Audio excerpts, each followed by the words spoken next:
biasanya kita tanya apa masalah yang dia hadapin ketika pesan tiket online. Terus kita bisa gali lagi kayak kenapa dia, punya masalah itu atau kendalanya apa aja, terus aplikasi apa aja yang biasa dia pakai dan lain-lain gitu. Jadi, untuk user interview sendiri itu biasanya dipakai di-combine sama survei. Jadi kayak mereka tuh saling melengkapi gitu. Survei buat tahu data, keseluruhannya, sementara user interview supaya kita dapat sudut pandang yang lebih dalam lagi gitu, mengenai suatu masalah yang dihadapi sama user. Nah, oh ya, ini kan user interview tadi aku mention biasanya 3 user dari masing-masing user segmen. Maksudnya ini, misalkan kita punya aplikasi tentang, ini deh, kayak Gojek. Gojek kan ada dua sisi user kan kalau kita, kalau kita lihat. Pertama sisi pengguna kayak kita yang mesen-mesen, via Gojeknya, mesen ojek, mesen dan lain-lain, dan juga dari sisi driver-nya gitu. Biasanya kita, gather 3 user dari masing-masing user segmen. Jadi 3 user yang pengguna aplikasinya, yang user biasa, sama 3 user yang, itunya, apa ya tadi, ojeknya gitu, yang iya supirnya gitu. Jadi, sesuai user segmennya. Kalau misalkan kalian ada 3 user segmen, kalian bisa interview 9 gitu, supaya kalian bisa dapat sudut pandang yang sesuai. Dan juga usahain masing-masing user yang kalian interview itu mewakili golongan user tersendiri gitu. Misal kalau kita user apa ya, Google Meet gitu. Misal user Google Meet itu kan ada yang tipenya, misal pelajar, jadi pakai buat kebutuhan kelas dan lain-lain. Ada juga user, Google Meet yang berupa, perusahaan. Jadi dia pakai Google Meet itu buat ngadain seminar atau, meet-meet yang besar atau meeting gitu. Jadi, usahain masing-masing user yang kalian interview itu mewakili satu golongan tertentu gitu. Nah, itu buat survei sama user interview. Kalau misalkan kalian mau lihat contoh survei, ada misal ini. Pasti kalian juga udah sering ngelakuin survei juga, baik di kuliah ataupun, di lomba yang pernah kalian ikutin gitu. Jadi pada umumnya survei ini tuh buat, cari tahu demografinya gitu. Misal ini, kalau di survei ini aku ada 2 segmen user. Yang satu itu pemilik restoran yang satu itu pemilik bisnis, yang satu itu pencari lowongan kerja gitu. Waktu itu tujuannya kalau pencari lowongan kerja kita mau pakai aplikasi ini buat mencari kerja, sementara kalau pemilik bisnis bisa pakai aplikasinya ini buat, nyebar lowongan kerja gitu. Jadi makanya ada 2 sisi. Misal kita yang bukan pemilik bisnis gitu. Terus nanti kita bisa tanyain pertanyaan-pertanyaan kayak demografinya, kesibukannya, terus kayak kebiasaannya, misal kayak dapat informasi dari mana aja. Terus kayak kesulitannya dalam mencari pekerjaan tuh seberapa sulit sih gitu. Nah, tapi ada satu things to note kalau kalian ngelakuin survei atau interview dan aku beberapa kali nemuin pertanyaan ini sih. Biasanya ada yang cantumin pertanyaan di akhirnya nih, kayak, "Fitur apa yang kalian butuhkan dari aplikasi kami?" Gitu. Nah, pertanyaan itu termasuk salah satu pertanyaan terlarang di survei atau interview gitu. Karena kenapa? Pertanyaan itu kan secara langsung user bakal ngasih tahu rekomendasi fitur yang dia butuhin gitu. Tapi padahal realitanya belum tentu fitur itu tuh yang benar-benar dia butuhin, gitu. Karena, kita kan ngelakuin proses design thinking ini buat tahu permasalahan user kan, bukan rekomendasi fitur apa yang dia butuhin. Sebaliknya kita ngelakuin ini buat tahu permasalahan dia, supaya kita bisa cari-cari fitur atau aplikasi apa yang sesuai sama kebutuhan mereka gitu. Jadi singkatnya kita yang ngejawab pertanyaan mereka, bukan mereka yang ngejawab pertanyaan mereka sendiri gitu. Nah, itu buat survei sama interview. Aku next. Sebentar. Nah, next saya itu ada empathy map.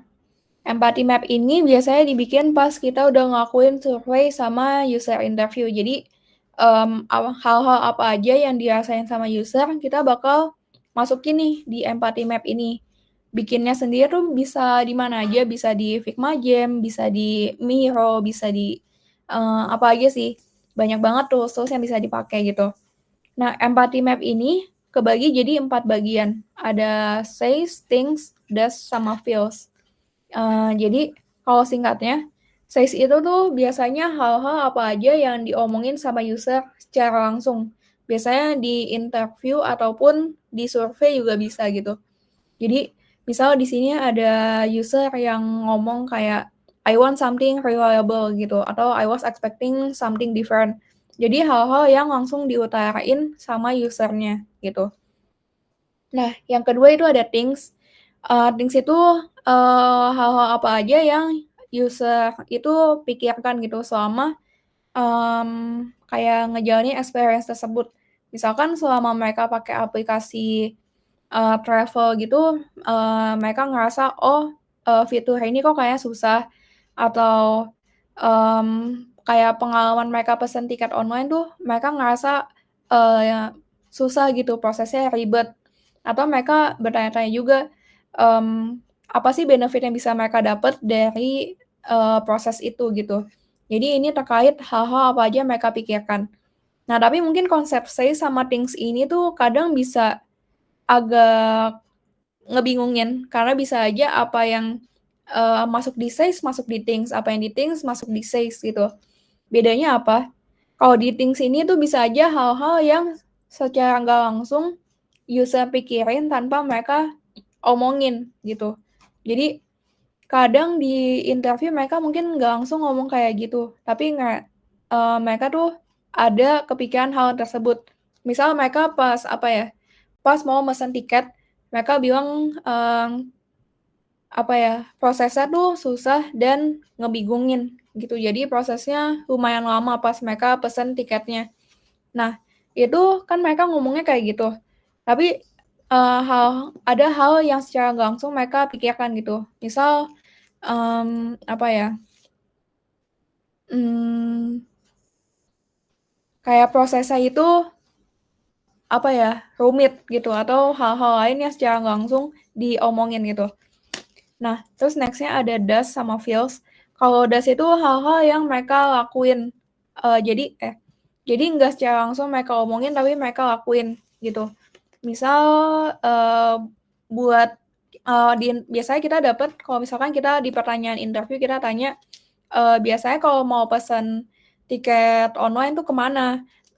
Jadi kayak bisa aja mereka, datang langsung ke stasiun kereta, atau mereka ngeliat-ngeliat di internet, atau datang langsung ke hotel dan lain-lain gitu. Itu bisa dimasukin ke das. Terus next-nya feels itu, users emotional state. Jadi perasaan-perasaan yang dirasain sama user, makanya di sini, cenderung kayak kata-kata sifat gitu. Atau, perasaan misalkan mereka seneng, atau takut, atau ngerasa overwhelmed, dan lain-lain gitu. Nah itu terkait empathy map. Nah sebelum aku lanjut ke define dari kalian ada yang mau ditanyain dulu nggak guys? Atau so far udah clear? Kalau aman kasih jempol aja ya guys. Oke. Oke, harusnya so far aman ya. Kalau gitu aku lanjut ke step selanjutnya, itu ada define. Kalau define itu kita, ngedefinisiin nih, apa, eee, tadi kan sebelumnya kita udah ngelakuin research pas di tahap empathize gitu.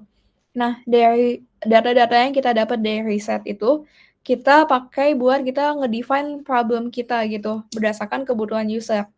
Nah, di define ini ada, step atau tools yang bisa dipakai. Salah satunya user persona sama kita bisa, di akhir itu kita ngebikin problem statement based on beberapa framework. Misalkan kayak Five Whys yang kemarin udah dibahas sama ada juga fishbone diagram gitu dan masih banyak lagi sebenarnya. Nah, pertama user persona. User persona ini kita sebenarnya dapatnya juga dari interview sama survei, tapi di sini kita udah nge-define nih kayak, frustration dari tiap segmen user tuh apa, goals-nya mereka itu apa, gitu. Jadi dari, definisi tentang frustration sama goals ini, kita bisa tahu masalah dan kebutuhan user tuh apaan gitu. Jadi kalau based on pengertiannya sendiri, user persona itu dia berupa biasanya fiksional karakter tapi yang kita peroleh dari hasil user interview atau survei, di mana masing-masing persona ini bakal dibuat berdasarkan hasil riset dan nge-represent different type of users gitu. Jadi contohnya kayak misal tadi yang pengguna Google Meet itu tadi berarti aku ngambangin ada dua contoh persona. Yang satu let's say Budi itu mahasiswa, yang satu lagi Agus itu pemilik perusahaan gitu. Jadi kita bisa ngewakilin dua segmen itu melalui dua persona gitu. Di mana user persona ini dipakai buat user persona ini dipakai buat kita nganalisis lagi kebutuhan masing-masing segmen user gitu. Nah, contohnya itu kayak ada di sini waktu itu aku pernah bikin pas aku ikut lomba juga. Biasanya isinya itu ada nama, ada umur, terus pekerjaan mereka sama lokasi mereka gitu kalau buat demografinya. Nah, terus ada juga biografinya kayak penjelasan singkat tentang user yang ini.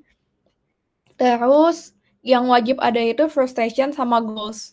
Kayak frustration itu hal-hal apa aja sih yang jadi poin-poin mereka. Misal kalau mereka mau pesan, kalau mereka mau pakai Google Meet, mereka kesusahan. Misal apa ya? Nggak ada fiturnya sekarang jadi berbayar atau dan lain-lain gitu. Next-nya ada juga goals-nya. Goals ini tuh kayak hal-hal apa aja yang mereka mau capai yang terkait sama aplikasi yang mau kita kembangin gitu. Misalkan mereka mau bisa ngelakuin meeting kapan aja dan nggak dibatasin gitu. Misalkan kayak gitu. Terus waktu itu aku juga bikin tag literasi. Sebenarnya ini opsional sih. Kayak buat tahu user target kita tuh udah lumayan terbiasa sama teknologi atau sifatnya yang kayak masih konvensional gitu. Tapi ini nggak wajib dan jarang banget dimasukin. Biasanya umum ini aja sih demografi, biografi, frustration, sama goals gitu. Nah, next-nya itu buat yang problem statement ini ada dua framework-nya yang bisa kita pakai. Misalkan yang five whys, sebelumnya harusnya udah dijelasin lumayan panjang juga sama Kamel. Jadi intinya itu five whys kita kayak tanya kenapa, usahain biasanya sampai 5 kenapa, atau kalau bisa lebih itu lebih bagus lagi. Sampai kita tahu root cause-nya gitu. Jadi ini dari problem yang masih kelihatan di luarnya aja, kelihatannya oh ada kebocoran di pipa A. Tapi kita cari tahu lagi kenapa pipa ini bisa bocor, sampai ketemu root cause-nya gitu.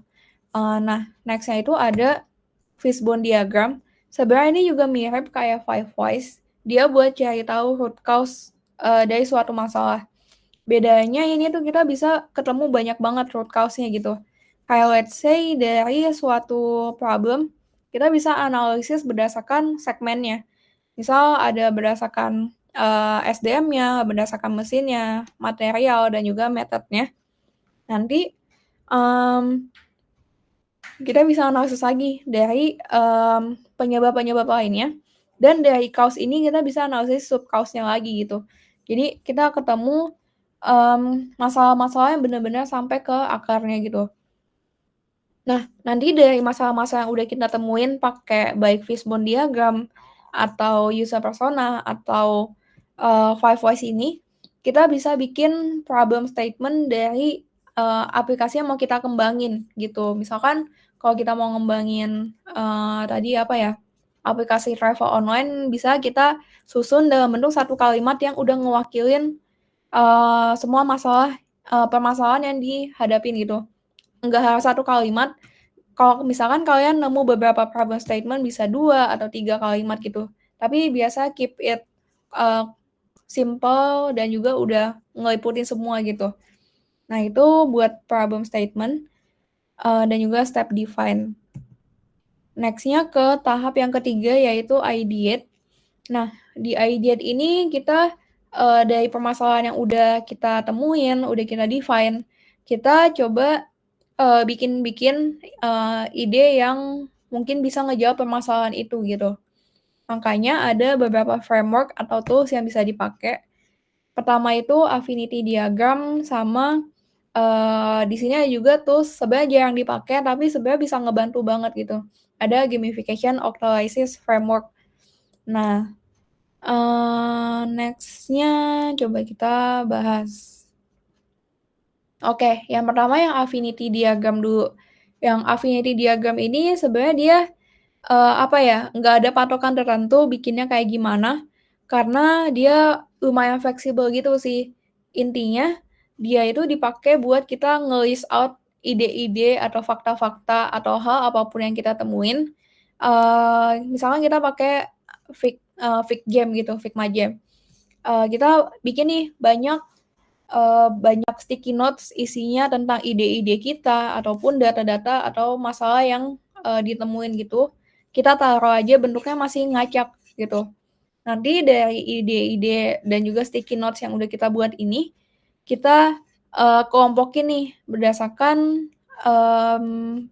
hal tertentu gitu. Nggak ada standarnya pengelompokannya based on apa, tapi hal ini bisa dipakai buat kalian, ideate gitu. Misal kalian nemu fitur-fitur yang terkait sama payment, itu kalian kelompokin ke bagian payment. Ada juga fitur-fitur yang terkait sama, apa ya, sama booking, itu kalian masukin ke booking. Nanti ada juga fitur-fitur yang lain terkait sama apa, kalian bisa kelompokin ke sana. Bisa juga bentuknya bukan terkait pengelompokan kayak gitu, tapi, pengelompokan yang lain itu juga bisa banget gitu. Jadi affinity diagram ini biar ide-ide yang udah kalian, kepikiran itu jadi lebih terorganize gitu. Nah itu buat affinity diagram. Terus next-nya ada gamification octalysis framework by Yukai Cho. Nah ini, framework-nya itu dipakai buat kita ngembangin fitur-fitur yang terkait gamification gitu. Mungkin, mau tanya dulu dong kayak kalian udah sepaham kalian yang kalian tahu tentang gamification itu apa sih? Mungkin aku mau dengar dari Marvin boleh? Ya, kenapa Ci? Tadi nanya udah pernah dengar atau belum ya? Iya, sama yang tahu kamu gamification tuh kayak gimana sih? Ini pertama kali dengar sih gamification octalysis framework, jadi belum tahu Ci. Oke oke. Kalau gamification secara keseluruhan aja udah pernah dengar belum? Kayak nggak pakai octalysis framework-nya tapi konsep gamification aja gitu? Oh, belum pernah dengar sih. Oke oke oke. It's okay banget kok karena aku juga waktu itu baru dengar juga tentang framework ini. Next-nya mungkin aku juga mau tanya ke Denzel deh. Udah tahu belum tentang gamification? Kebetulan aku juga baru denger di sini sih, Kak. Oke oke. Oke deh, berarti, buat gamification ini masih lumayan, masih lumayan asing juga sama framework ini. Nah, singkatnya itu gamification itu semacam konsep di mana kita bikin pengalaman pengguna tuh istilahnya kayak main game gitu. Misalnya apa konsepnya, kayak let's say kalian pakai apa ya, kalian pasti pakai Grab atau Gojek gitu kan. Nah, di Grab atau Gojek itu ada konsep kayak ngumpulin poin, atau ada juga, apa ya, ngumpulin poin, atau kalau di Shopee itu ada sistemnya kan kayak kalian ngumpulin koin, koinnya bisa ditukar, bisa jadi voucher, dan lain-lain. Terus, konsep leaderboard, itu kayak misalkan, apa ya, kalau belanja yang paling banyak, yang paling banyak belanja atau yang paling banyak poinnya, dia bakal dapet leaderboard. Oh ya, ini pasti dipakai di ini sih, kayak di aplikasi fintech, banking, kayak misal Blue atau Bank Jago pakai atau enggak aku kurang tahu, tapi misal di Blue, itu ada konsep tier, kayak ada gold, silver, bronze. Nah, masing-masing tier itu ada benefit-nya tersendiri gitu. Jadi kayak makin tinggi tier-nya, benefit-nya makin banyak gitu. Jadi secara nggak langsung, kita mancing user supaya lebih banyak lagi pakai aplikasinya, manfaatin fiturnya biar benefit yang mereka dapat juga banyak, tapi secara nggak langsung juga benefit yang dari sisi kita, pemilik bisnisnya juga bakal dapetin benefit yang banyak kan dari user-nya gitu. Nah, jadi gamification itu simpelnya kayak gitu, kayak kita mancing user buat lebih banyak pakai aplikasi kita, pakai konsep game gitu. Makanya di sini ada salah satu framework yang bisa kalian pakai. Ada Octalysis framework yang dikembangin sama Yukai Cho. Nah, kalau misalkan kita lihat di sini, nah ini di webnya. Kalau misalkan kalian mau lihat, aku taruh di chat nih. Nah, di situ mungkin nanti kalian bisa lihat-lihat lagi, tapi aku jelasin konsep umumnya aja. Nah, kayak namanya, dia Octalysis, jadi ada 8 sisi nih. Ada 8 sisi. Nah, masing-masing sisi ini tuh ngewakilin kayak satu aspek yang bisa kalian kembangin. Misal, apa ya yang gampang? Accomplishment nih. Accomplishment misal kayak tadi ada leaderboard, ada kayak quest list. Jadi ada kayak misi-misi yang harus diselesain. Ada juga kayak ini badge. Jadi konsepnya kayak tier gitu. Ada juga yang lain. Terus kayak empowerment ada konsep milestones dan lain-lain. Nah, Octalysis ini tuh dia sifatnya ada kayak benefit reward punishment gitu. Jadi kalau misalkan yang accomplishment ini kan biasanya konsepnya kayak reward gitu kan. Tapi ada juga yang konsepnya kayak mana ya yang sering kelihatan. Oh, misal ini scarcity. Dia kan sifatnya punishment gitu kan. Jadi lebih ke arah nakutin. Kalau reward kan lebih ke kayak bikin kita ngerasa dikasih reward kalau kita menyampai target tertentu. Kalau scarcity kita lebih ke arah kayak nimbulin perasaan takut atau panik gitu. Jadi scarcity misalnya ini yang saya ketemu countdown timer, terus kayak unpredictability juga, biasa kayak ada Easter egg dan lain-lain gitu. Nah, kalau misalkan kita terapin ke aplikasi atau ide bisnis kita tuh kayak gimana sih contohnya? Nah, masing-masing sisi ini tuh bisa kita pakai buat jadi patokan buat kita ngembangin fitur gitu. Misalkan pakai konsep accomplishment, kita bisa kepikiran buat ngembangin fitur. Misal tadi kayak ada leaderboard atau ada progress bar atau ada quest list-nya atau ada status point, tier dan lain-lain gitu. Nah, itu dan juga dalam kita ngembangin fitur. Oh, oke Marvin, thank you. Nah, buat kalau kita ngembangin fitur, nggak wajib semua sisinya ini harus kita kembangin gitu. Bisa aja kita cuman pakai 3 atau cuman pakai 5, cuman pakai 4 gitu. Itu nggak apa-apa banget. Yang penting Octalysis ini bisa jadi patokan kita buat ngembangin fitur yang terkait gamification gitu. Nah, itu terkait gamification Octalysis framework. Sampai sini ada yang mau ditanya dulu nggak guys? Atau semuanya aman dulu?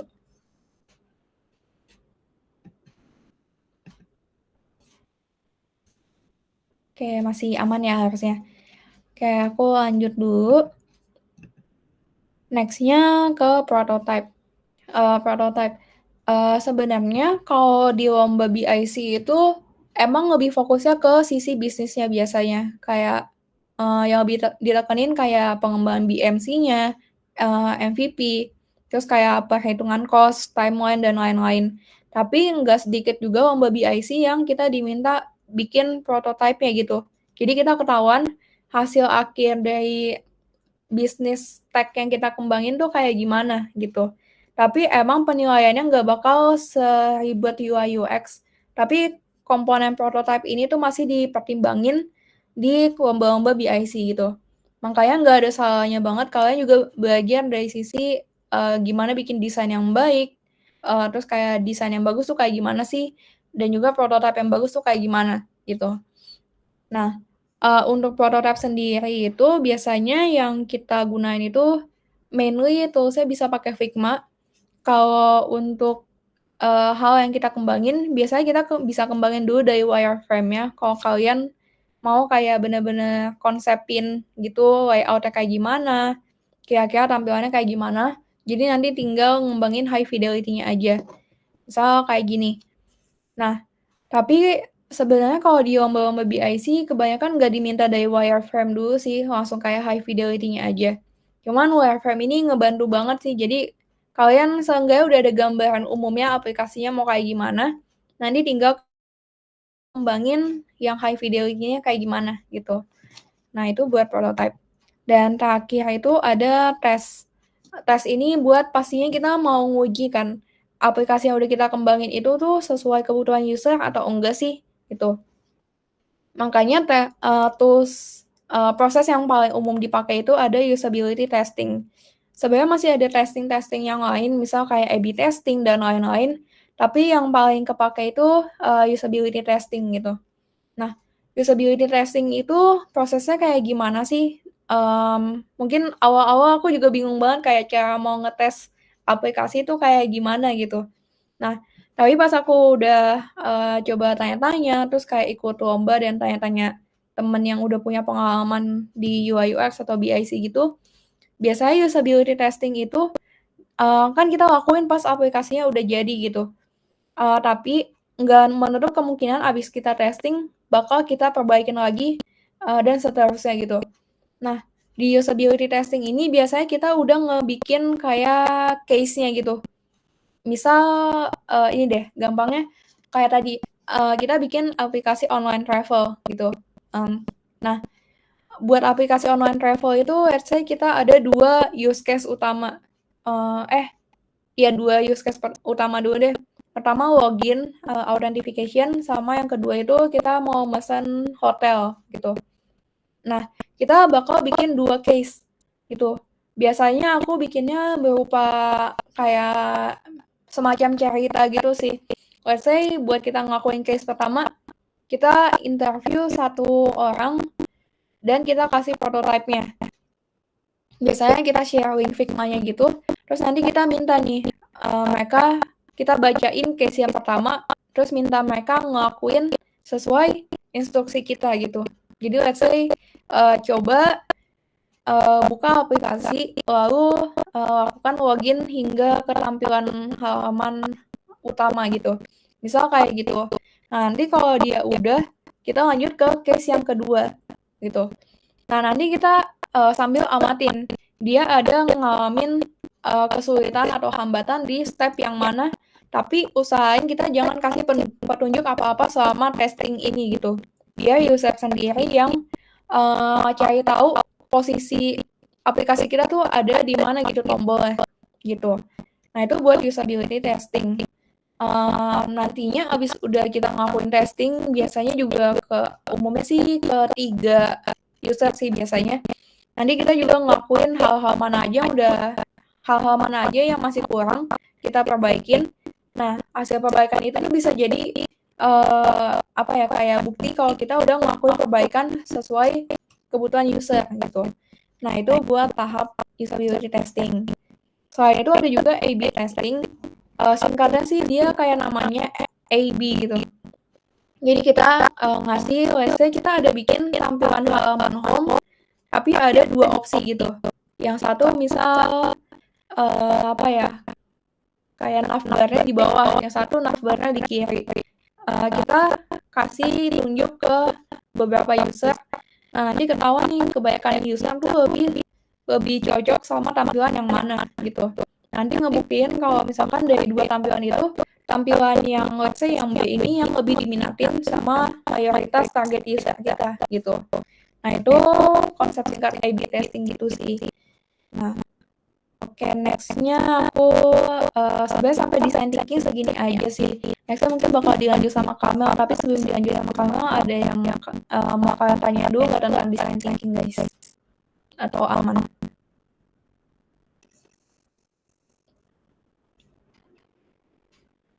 Oke, mungkin masih aman ya.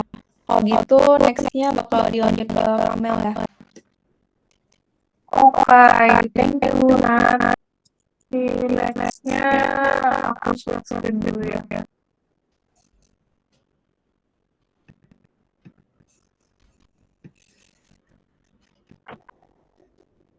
Oke, screen-nya kelihatan belum ya? Aman. Hi, thank you. Oke,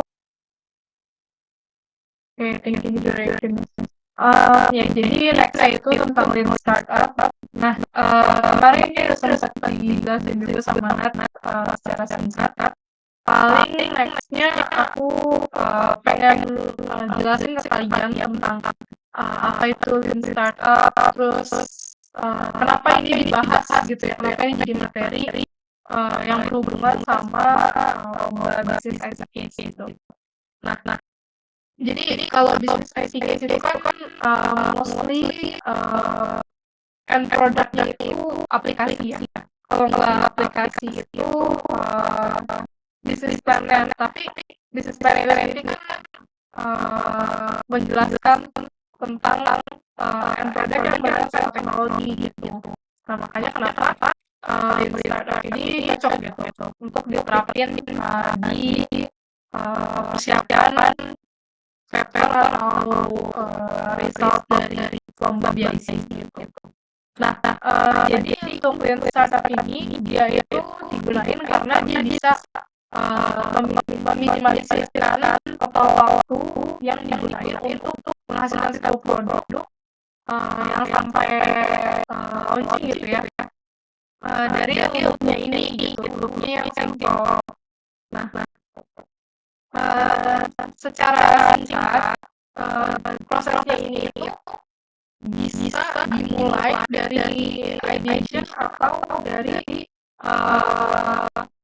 pengumpulan data sebenarnya gitu. Tapi idealnya yang terjadi atau yang menjadi gitu pertama dari pengumpulan data dulu gitu ya.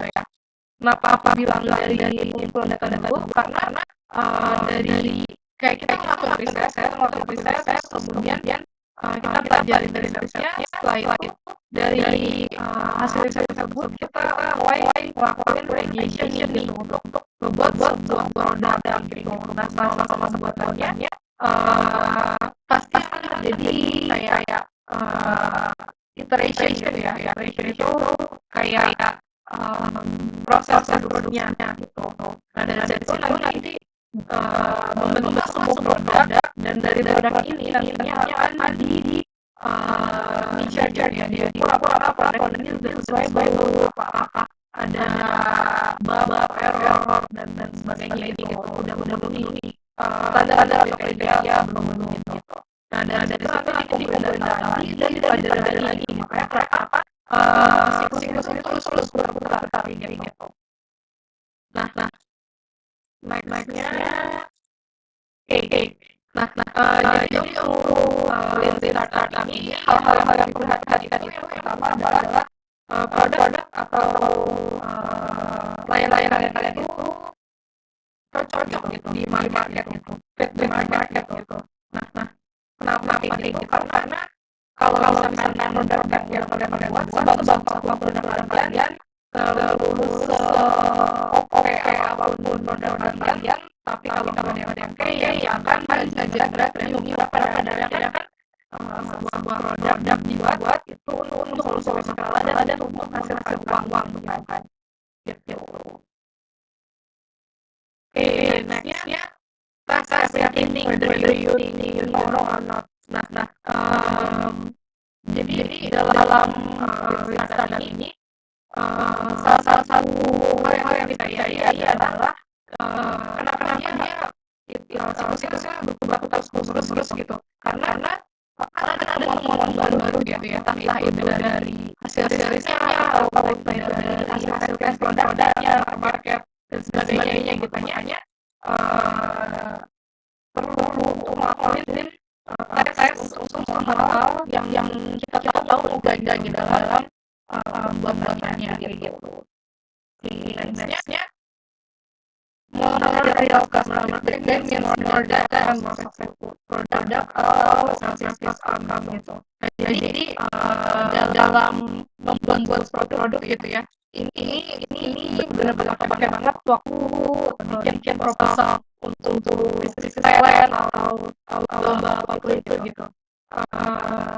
Ketika bikin produk akan lebih powerful kalau misalkan kalian tuh udah ngelakuin testing ke user gitu, karena dari mereka akan kasih feedback, feedbacknya itu bisa berupa kira-kira produk ini misalkan aplikasinya ini mudah nggak sih digunakan, atau aplikasinya ini udah memenuhi kebutuhan user atau belum kayak gitu. Jadi ini berguna banget untuk peningkatan produk kalian gitu. Next itu maximize validated learning atau MVP. Nah, dari kalian ada yang mau tahu belum MVP itu apa? Boleh di drop di komen atau on mic. Kalau belum tahu, boleh komen di chat box juga. Kalau nggak ada yang jawab, aku anggap udah tahu semua nih aku tanya ya. Belum pernah dengar, oke. Berarti selain Cecilia sama Tania, berarti yang lain udah tahu nih ya. Oke.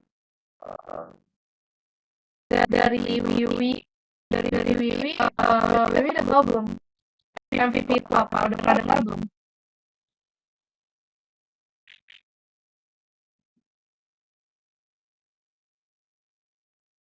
Kalau Wiwi, orang-orang pada dengar nggak ya?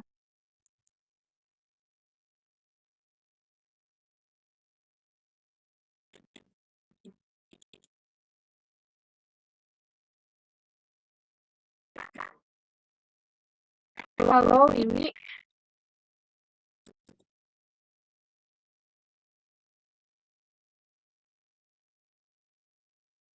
Oke, nah dari Wiwi, apakah ketiduran atau gimana? Tidak tahu. Oke, yang lain berarti belum tahu ya. Jadi MVP itu minimum viable product. Nah, ini nanti akan dijelasin di pertemuan selanjutnya ya, lebih detailnya gimana. Tapi intinya minimum viable product itu adalah produk yang bisa kalian deliver ke calon klien kalian atau customer kalian gitu ya, yang kalian deliver ke user, supaya dari user itu tahu gitu gambaran produk kalian tuh gimana sih, dan fitur-fitur itu seperti apa, jalannya produk kalian tuh kayak gimana gitu. Nah, dan MVP ini berguna banget gitu. Kalau kalian tahu, beta aplikasi itu adalah salah satu bentuk MVP gitu. Dimana ya udah dari si developer gitu ya, developer atau dari pemilik produk ini, dia launching aja dulu produk yang mungkin belum sempurna gitu ya, masih banyak yang perlu ditingkatin, tapi udah bisa dipakai nih sama user gitu. Nah, dari situ dia bisa nge-generate data dan juga tahu nih kira-kira market tuh butuh gak sih sama produknya dia kayak gitu. Nah, oke, next-nya yang terakhir, jadi goals dari cycle lean startup ini itu adalah untuk tahu nih result dari produk kalian tuh seperti apa gitu. Apakah produk kalian ini udah fit ke market atau belum kayak gitu. Oke, sebentar. Oke, next-nya jadi untuk lean startup sendiri ada 3 fase nih. Tapi step pertamanya itu adalah cari tahu, figure out problemnya itu apa yang perlu kalian solve, dan kemudian kalian buat sebuah MVP gitu, minimum viable product, untuk memulai proses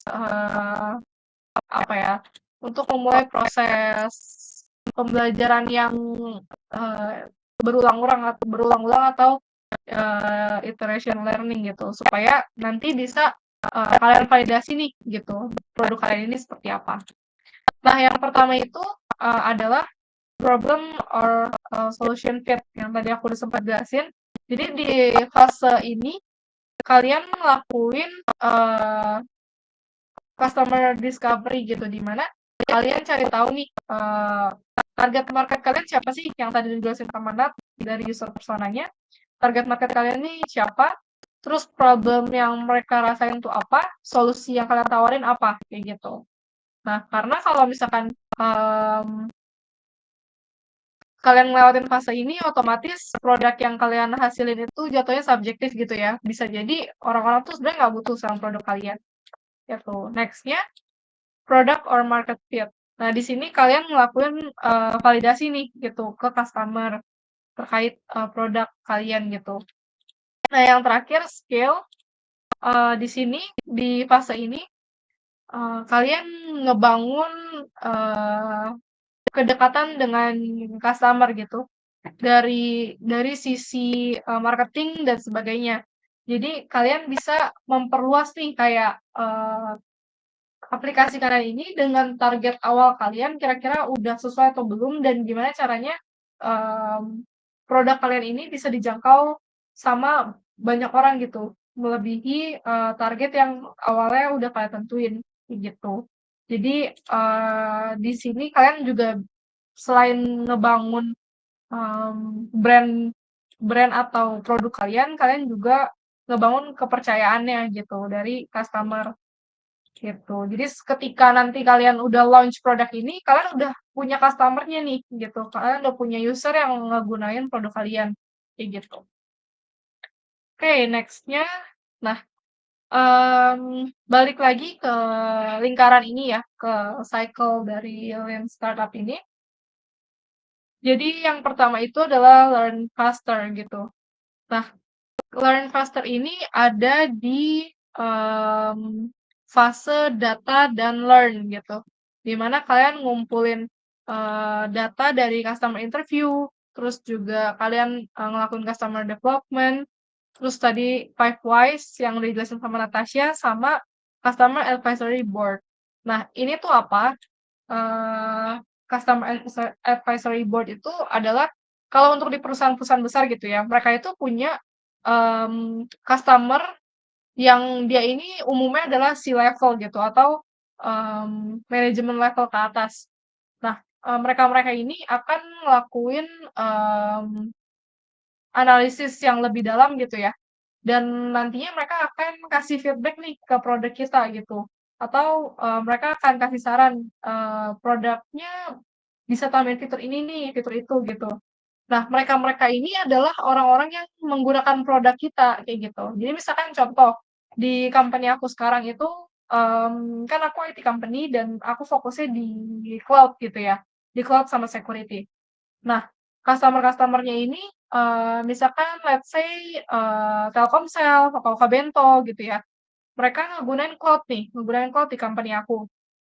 Nah, mereka-mereka ini yang ngegunain itu mereka yang akan kasih advice ke aku gitu, mengenai produk ini kayaknya cocoknya kayak gini deh, atau sekarang lagi butuhnya teknologi ini gitu, kira-kira bisa nggak diterapin dan sebagainya gitu.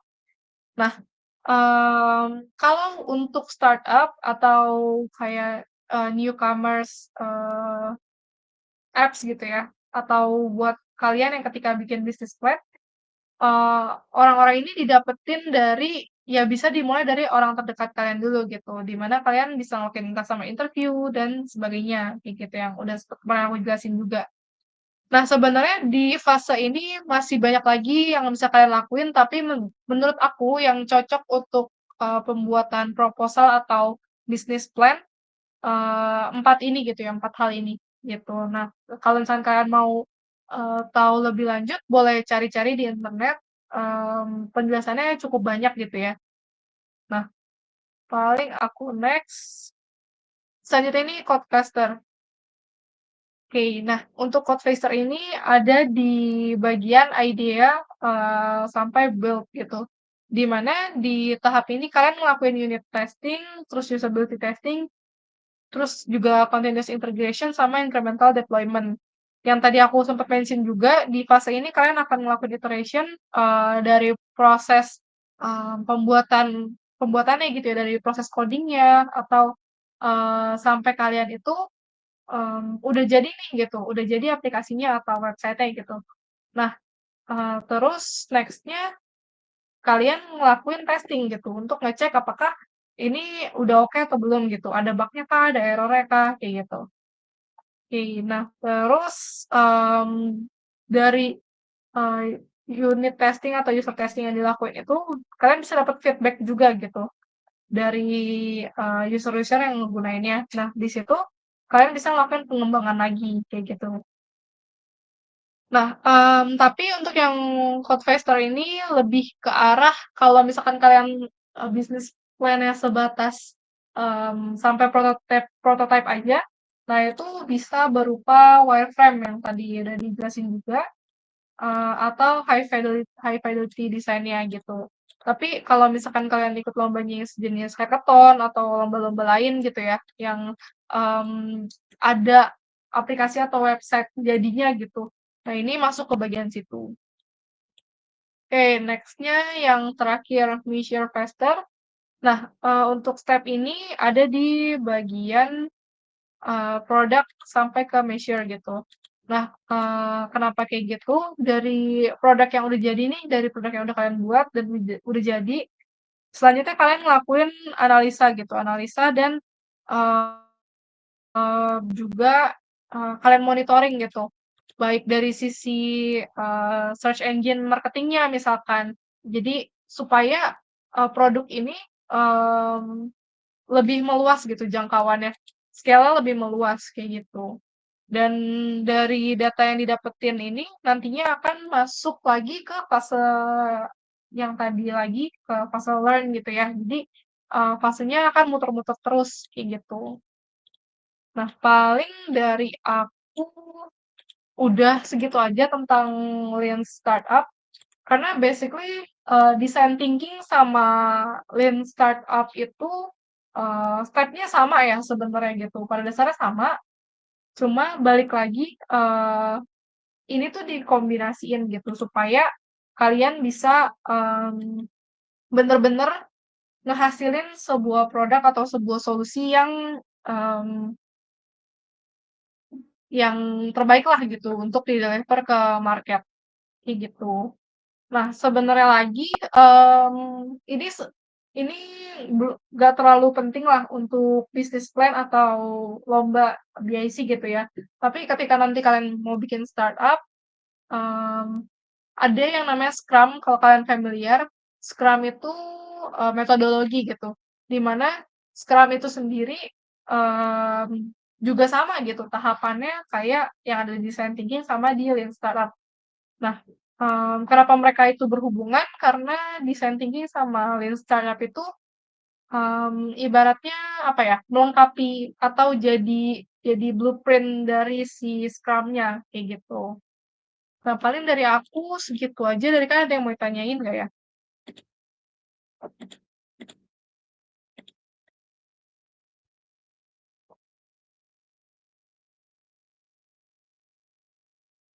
Nih, ada yang mau ditanyain?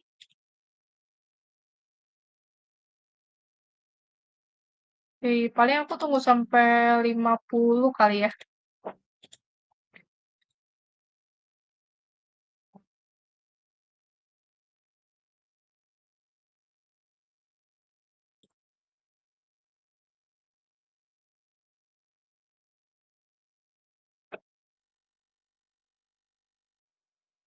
Oke, kalau aman, boleh kasih jempolnya dong.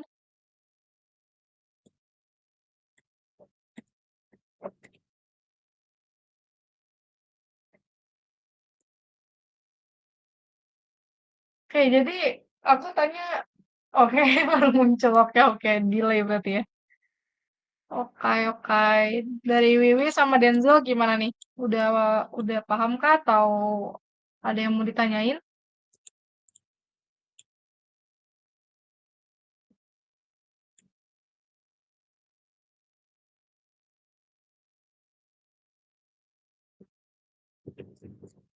Oke, Denzel sama Wiwi berarti lagi nggak di laptop ya? Atau lagi nggak di komputer ya berarti? Oke, kalau kayak gitu, penjelasannya segitu aja sih. Nah, kalau misalkan nggak ada pertanyaan, pengen tanya dong ke kalian kayak apa yang kalian dapat gitu mengenai design thinking sama lean startup. Boleh nggak? Nggak usah panjang-panjang, yang singkat aja gitu. Dari siapa nih? Tania, Cecilia, atau Puput?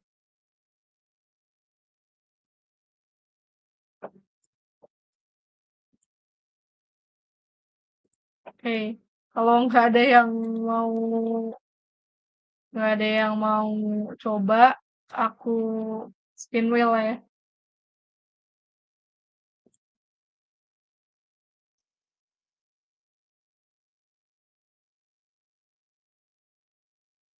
Siapa aja nih? Puput, Cecilia, sama Tania ya.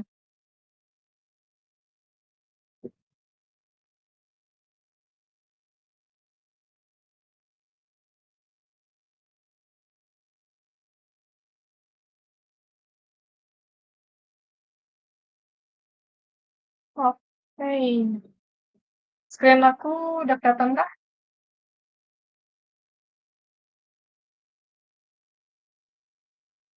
Oke. Oh ya, ini aku mau memberikan tips nih ke kalian. Ini kan kalau di spin wheel itu eh ada 4 warna ya. Ini kalau satu lagi tuh warna hijau gitu.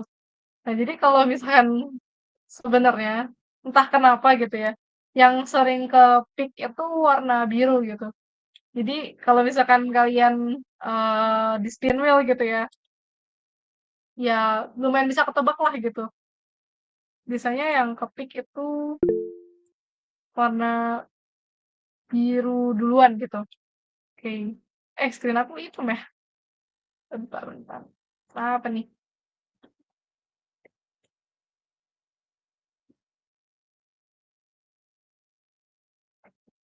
Oke. Share. Oh, ini ada komen Denzel masih ada kok, dia ada kendala device tadi. Oke. Kalau sekarang udah benarkah device-nya atau masih kendala?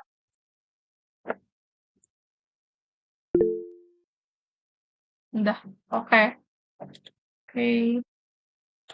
Berarti tadi aku nanya ke yang lain, ada yang mau ditanyain nggak? Kalau misalkan nggak ada, aku mau nanya ke kalian gitu. Dari Denzel ada yang mau ditanyain kah? Atau udah aman? Udah aman sih, Kak. Oke. Ya udah, tambah berarti. Oke, nah karena aku baik ya, ya udah ini aku kosongin yang warna biru supaya lebih random pilihannya.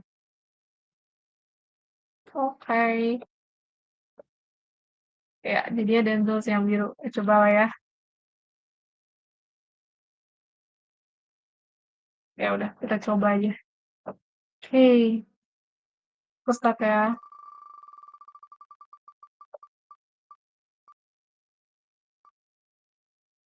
Oke ya, Cecilia. Nah, berarti aku mau tanya ke Cecilia dong. Tadi dari penjelasan Natasha sama aku, apa yang kamu tangkap tentang design thinking sama lean startup?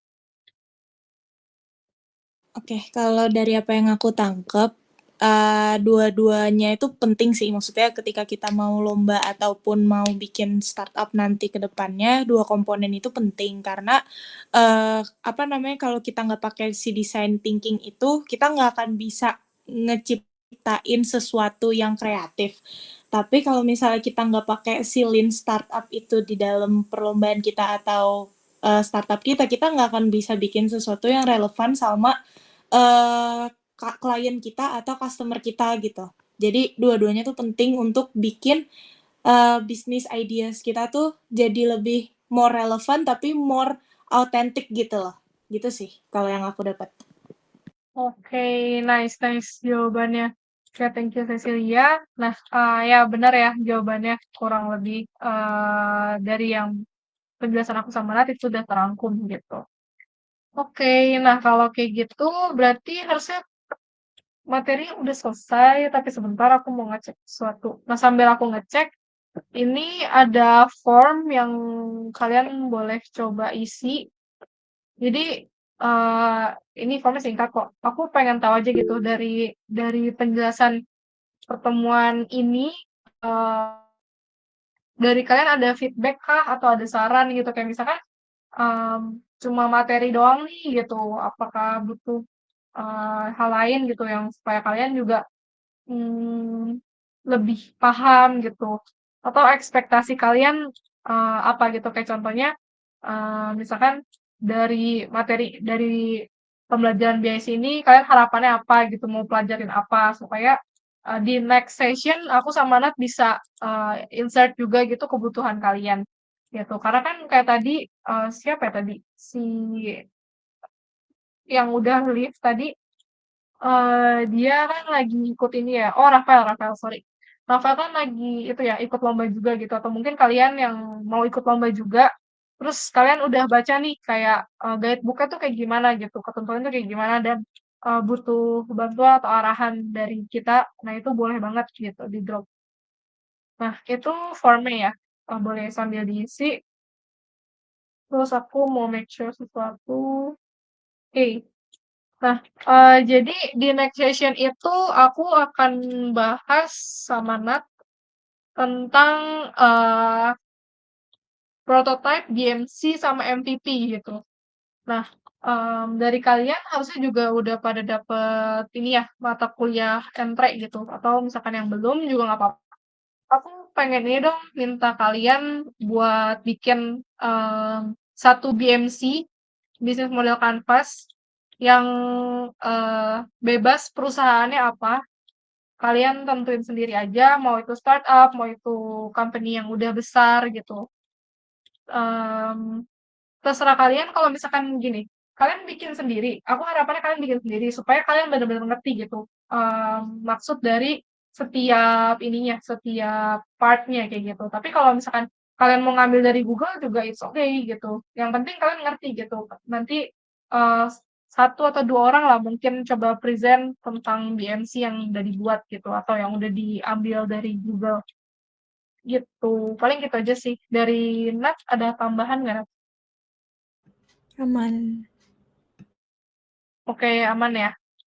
Nah, paling, kalau udah dari aku segitu aja, aku balikin ke Amanda ya.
Thank you semua.